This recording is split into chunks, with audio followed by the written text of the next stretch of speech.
Syadaralun, aparat penegak hukum Polres Biren, Polsek Gandapura bersama warga berhasil mengamankan 18 remaja di bawah umur di kawasan Gandapura Biren sekitar pukul 3 waktu Indonesia bagian Barat pada Minggu 3 Desember 2023. Diamankan para remaja bersama 7 celurit berawal dari laporan masyarakat. Mereka diduga akan melakukan tawuran atau aksi kriminal lainnya.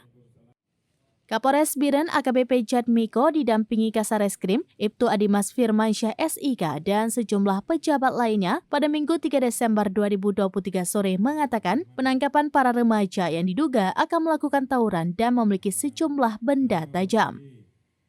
Awalnya sejumlah warga melihat ada beberapa remaja berada di terowongan atau overpass Desa Cotunong, Gandapura Biren.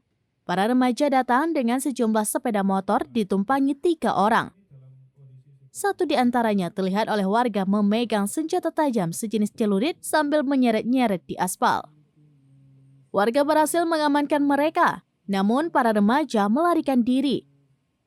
Mereka akhirnya diketahui bersembunyi di salah satu gubuk kawasan Desa Cotmane, Gandapura.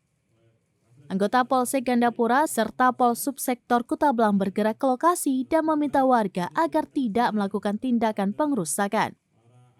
Aparat penegak hukum kemudian memeriksa dalam gubuk dan ditemukan 7 bilah celurit, 1 besi tebal bergerigi dan lainnya termasuk 1 bendera warna hitam berlogo Gaza 14 ZMN.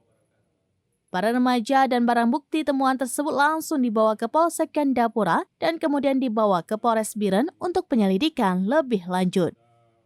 Dari Biren, Yusmandin Idris, Serambinews.com. Download Tribun X sekarang. Menghadirkan lokal menjadi Indonesia.